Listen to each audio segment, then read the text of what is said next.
Good afternoon. It is early January. It is just before the second lottery for the PCTA Long Distance Permit. So it's if you're applying, good luck. I hope you get the date you want. If you don't, there's still the opportunity to get cancellations. Basically, you need to invest a lot of time online and be there to be the first, hopefully, to pick up any dates that are released because people, maybe their itineraries have changed or their plans have changed. It does happen. I know a few people who were lucky enough to get cancellations last year. Sorry, the previous years. It wasn't last year. But it is a bit hit and miss, and you need some luck. Now, let's assume you didn't get the date you want and you haven't been able to secure a cancellation. So what do you do? Well, I've hiked on long distance permit and on local permits. So let's talk local permits. How do you do it? Well, it is surprisingly easy to do, with the caveat that one, you have to be flexible in your itinerary a little bit. You may not get exactly maybe the campgrounds you want in certain places, which I'll come on to in a minute. Ideally, if you can hike 10 to 12 miles minimum, turn it on when you need to, then it makes life a whole lot easier. If you're going to do 5 miles a day, this is not for you. So let's start. The first permitted area is the Cleveland National Forest area. I am actually hiking, not on the PCT, but I'm actually in the Cleveland National Forest area. The rules are you can't disperse camp. You can't camp anywhere unless you have the full permit from the PCTA. Or you can apply to the Cleveland National Forest. I think they have a limited number per day whereby you can apply online and get a dispersed camping permit. But you can do it without one. If you can hike the first 10 to 12 miles, then what you can do is you can camp just outside the boundary of the Cleveland National Forest area. And what you can then do is wake up the next day, hike 10 miles down into Hauser Creek, which is the painful one, and up again, which is the really painful one, because if it's in heat, and get to Lake Morena at mile 20, which is a registered campground. Now, if you can stay in registered campgrounds all the way through the rest of the Cleveland National Forest area, then you don't need a dispersed camping permit, and you are technically a day hiker. So from day one, you could either do hike 10 miles, camp 10 to 12, just outside the Cleveland area, and hike to Lake Morena, or if you're fit, you could do the first 20. Not for everybody, but perfectly doable. I've done it multiple times. But you'll see a lot of hikers doing it because they want to get out the blocks fast. Not recommended for everybody. But again, you can get to the first campground without dispersed camping. Don't need a permit. So the Cleveland Forest area continues after Lake Morena. As long as you can stay in the next set of campgrounds, or at least one of them, then you're fine.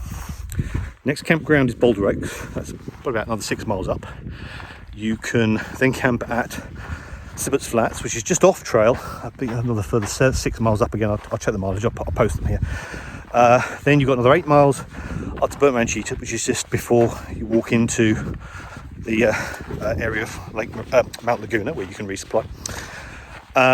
Then there's another campground on the other side of Mount Laguna, another 4 miles down, where you can camp. And then if you can go from the last campground to get to Pioneer Mail, which I'm going to post the mileage. Pioneer Mail is the northern boundary, the first part of the Cleveland National Forest area. So if you can hike to either stop in all the campgrounds, or skip one and stop at the next one, wherever you stop at night, if you can camp in one of those campgrounds before you pass Pioneer Mail, you do not need a dispersed camping permit for the first part of the Cleveland National Forest area. There is a second area, which is managed by the Cleveland National Forest, just after Warner Springs. Now again, it's a very small area, but what you can do is, if you can camp maybe at Warner Springs, there's a area just before you get into town at Warner Springs, you can disperse camp there, and not in the community centre, but there are places just before Warner Springs, and there are some places just after where you can disperse camp, and you can just hit the boundary just before the next bit of the Cleveland National Forest area, and then you wake up the next day and hike through it. Again, you're a day hiker, you don't need a permit. So if you can do that with that sort of itinerary, don't need the Cleveland National Forest area, dispersed camping permit. Right, the first challenging one is Idyllwild and Mount San Jacinto. So let me just summarise the terrain of what you're going to be facing. You're going to be coming out of the desert, and at mile 151.8 on the far out app, you'll hit a road, Highway 74. Now, that road, if you turn left, quarter mile down the road is Paradise Valley Cafe. Every hiker stops there. You can send parcels there. You can send your snow gear there. That's what a lot of hikers do. If the forecast for San Jacinto and Apache Peak is that you need snow gear, you can send it there. The problem you have to do is the ranger station for this area is actually in Idyllwild town. So what you do is maybe have breakfast or lunch at Paradise Valley Cafe, hitch in to Idyllwild, making sure you hit opening hours of the ranger station, and you can discuss the permits you need to get across the San Jacinto mountain area, and which permits you need. There is also outside the ranger station a self-permitting board where you can put slips in and self-certify. Now you have to you can't do everything you want. If you have any doubts about your itinerary, ring up the rangers beforehand to say, look, I want to do this, this, and this. The reason I'm saying that is because there is not one permit to get you through Idyllwild, the San Jacinto area. There are a mixture of permits. You need, first of all, a permit that's going to cover you for the days you're hiking through those areas. And then you also need a permit to cover the campgrounds where you're going to stay in those areas. This is just for, obviously, if you've got the PCTA permit, you don't have to worry about it.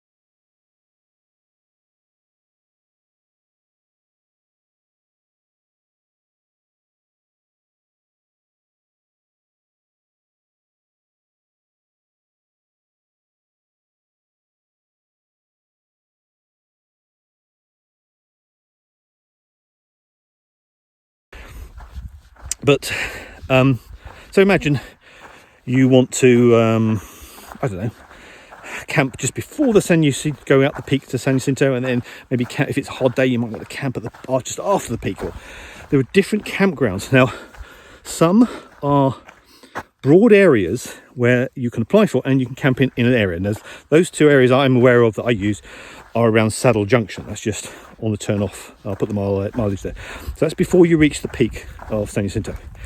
There is another campground if you turn right and come from the San Jacinto peak from the east side, or you can follow the PCT around, and there's another campground, and you can approach the peak from the west side and then go up west and then come back down again.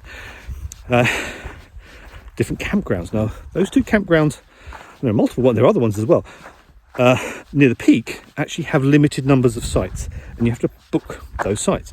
So don't be surprised if you're trying to hike during a weekend or a holiday weekend, they're going to be booked up. So you may have to think about when you want to go over. You might find yourself, I'm going to stay in Idyllwild an extra day or something.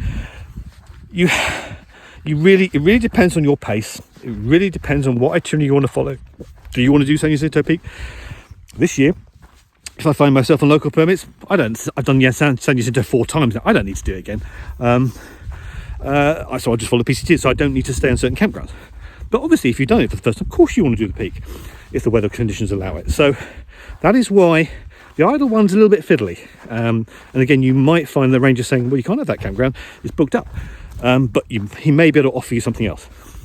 If you know your itinerary for sure, then what you can do is you can apply online and try and get the permits that way. But that's the area where the first bit of flexibility is required. Okay, so let's assume you've got the permits you want from ranger station at Idyllwild, and you then have to hitch back to Paradise Valley Cafe and mile 151.8, and then you can start your climb up the ridge and then get to San Jacinto and then down the other side to I-10. Now there are other turn-off points on that trail, so as you're going up that ridge towards you hit the peak, there are actually side trails going back down to the road that again you could also hitch into Idyllwild. So you can do the itinerary that way. Is the fact you could do part of the ridge, and then descend one of the side trails and go into Idyllwild, get your permits and come back. Another way to do it is you could go to hitch into Idyllwild, get the permit that gets you to Saddle Junction. So basically you go up the ridge, past Apache Peak, get to Saddle Junction, and then go down into Idyllwild as a hiker, and then walk into the ranger station the next day, or the evening of that one, whatever, and get the permits to do the San Jacinto bit. So you can do the permits in 2 visits. So there are multiple ways in which you could do Idyllwild. There is no one single way. So it really depends on how you want to do it. That's the bit where I'm saying you need to be flexible. You know, look, where do you want to come off trail? I personally did it from Paradise Valley Cafe, hitched back down to Paradise Valley after visiting the Idyllwild. I had my snow gear because I needed snow gear at Paradise Valley Cafe. I needed it for that ridge climb before San Jacinto Peak. So keep that in mind. And also as you're approaching San Jacinto, always keep an eye on the San Jacques Jean trail report with very thorough analysis of what the weather conditions are and what gear you need. So I would plan on sending your snow gear to Paradise Valley Cafe, but to make this final decision, maybe as you're leaving Campo and starting the hike, say, right, yeah, the weather conditions probably warrant that I need to make sure my snow gear is waiting for me at Paradise Valley Cafe. Okay, right. So let's assume you've now done the peak of Idyllwild, your permits have covered you down to the I-10. Easy. Next bit, you don't need permits. You can hike all the way up north until you start approaching the Sierra. And this is where you need to think about applying for the what's called an Inyo INYO Wilderness Walk-Up Permit. A permit that was going to cover you from Kennedy Meadow South to Sonora Pass. Now, those permits are what they call unlimited. They are non-quota. But the only rule is, the sort of challenging rule, is that you can't apply for them now. You have to apply for them 2 weeks prior to the date you want to hike. So basically, if you go on the recreation.gov site and do a search for Inyo Wilderness Walk-Up Permits, you will find that if you try and book a walk-up permit for July, it won't let you. Because it's only those 2 weeks before the date you want does that calendar become live, and then you can click on it. And in the same way as you do when you apply for the PCTA Long Distance Permit, you'll see that there's actually certain dates that you can click on, but there's no limit within those 2 weeks. So as long as you apply to hike within a date 2 weeks in advance, there's no limit, and you are guaranteed. Okay, under the rules I know at the moment, I put a disclaimer here. If they change the rules, I can't control that, but you can get a permit that will take you starting from Kennedy Meadow South on the date you specify. You will have to outline your itinerary. Oh, I'm going to get sun on the camera. A slight technical problem now is that you do actually need to apply online and print out the Inyo Wilderness Walk-Up Permit. Now, there are 2 ways to do that that I'm aware of. You can apply online, and then when you get a signal to basically saying you've been approved, you'll get basically a PDF, and you can print it out. What I did was, because I was sending various parcels to Kennedy Meadow South anyway, I was sending my bear can, I was sending my snow gear up from Idyllwild. I was already sending parcels, and because I was nowhere near the weight limit of the parcels, I just packed it full of food. I just had all food I wanted to have for the resupply for the first stage of the Sierra, and sent it all the way up. And I asked a friend in the packages, or you can just send it by envelope if you want, is that you could ask them to print out the permit and stick it in the box. Now, the other way is you can ask nicely to Yogi. She has the store there in Kennedy Meadow South, and I know if you ask her nicely, I'm sure she'll print out the permit for you, or you can try Grumpy Bears. Most people, someone's going to have a printer there, or you can get it sent to you. It's not a disaster. And the idea is you get the timing of your hiking pace before you apply for the permit, such that you're going to arrive in Kennedy Meadow South maybe a day or so or a couple of days before your permit actually starts. So you just make sure your timing's right. And then again, this is where the flexibility comes in. You might have to hang around for a day or so you don't break the rules of the permit. That permit will get you all the way to Sonora Pass. You've passed the Sierra. Right, the next bit is very easy again, is you need a permit from the PCTA, another long distance permit, but the long distance permit starting at Sonora Pass and ending at Canada, Canadian border. So that actually negates all the other permits for Northern California, Oregon and Washington, because the PCTA system is such that they've reached agreements with all the different agencies who normally would issue the permits, that they will honour the PCT permit as long as we give guidelines and follow the basic rules of the permit and the dates. Now, when do you apply for the Sonora Pass permit? Now, again, you have to apply that. You can apply for that. You ideally want to get the dates about right based on your pace. You want to be sure that the permit you get is within a day or so, or a couple of days of you planning to leave Sonora Pass. So what you could do is that you could apply online at either Bishop, if you're doing a stop at Bishop. Some people go to Kearsarge Pass, go to Independence and hitch up to Bishop. You can apply online there and print it out.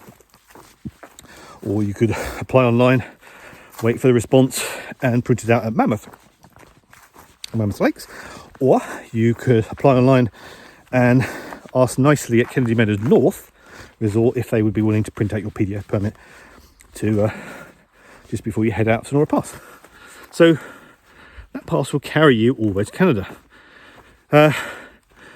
Now, if you the reason why I think the permit system, the PCTA, is so good for hikers is that they've reached agreements with all the different agencies across 3 different states. So be it landowners, national parks, federal land, I don't know what all the different agencies are. And some of these are the most, the world's most popular national parks, like Yosemite, Kings Canyon, all these places where heavily permitted to keep the numbers, the damage down. But they've reached an agreement with PCTA that they will honour 50 permits a day. As long as the hikers follow the basic rules of the permit. And I think that's brilliant. Now, so if you look at Yogi's list of all the local permits, it's a very thorough list. So if you're section hiking, very thorough list of all the permits you need. But if you're through hiking, that 15-page document could look very imposing, because you don't actually need it if you're doing a through hike, because technically you could bypass, as we've discussed, you could bypass the Cleveland permits if you can stay at registered campgrounds. You've got a challenging, a bit of a challenge at Idyllwild, perfectly doable. You've then got the Inyo walk-up permit, non-quota, perfectly doable. And then you've got the PCTA Sonora Pass to Canada. Technically, you only need 3 permits. Yes, you do need to be flexible and understanding. So, some people might ask, why do we need permits? Why freedom to roam and all that?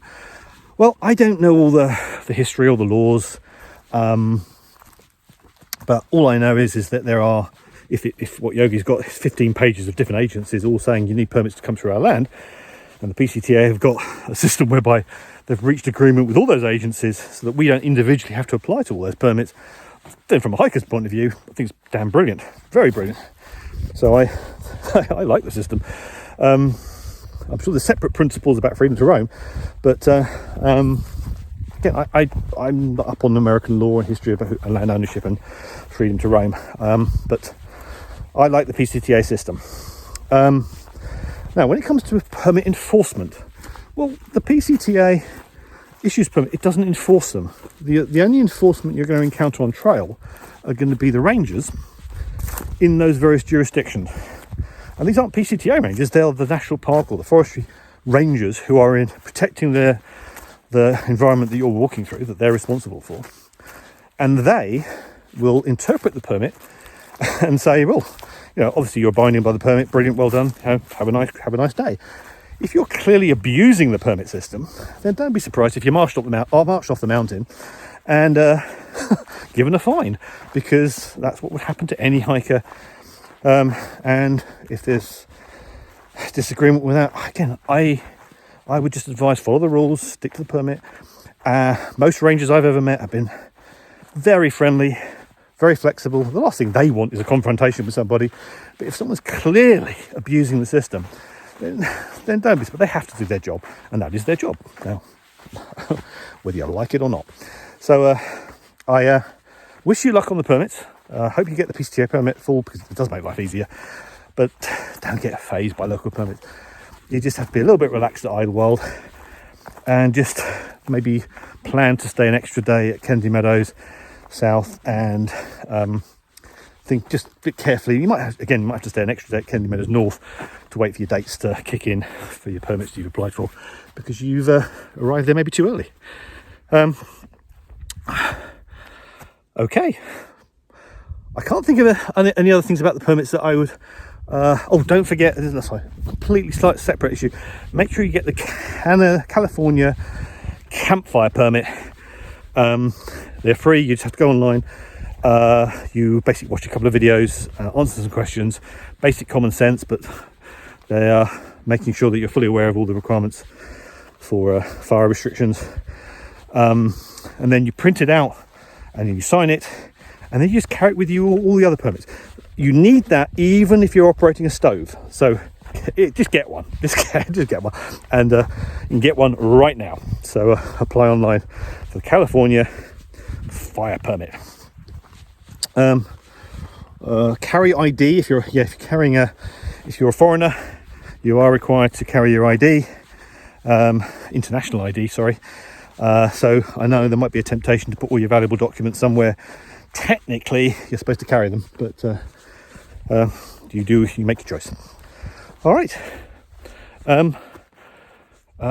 This is the Cleveland National Forest area. I'm going to a registered campground. So hope this is helpful. Might see you section hiking in the lead up to the season, or I might see you again on trail this year. Have fun. Take care.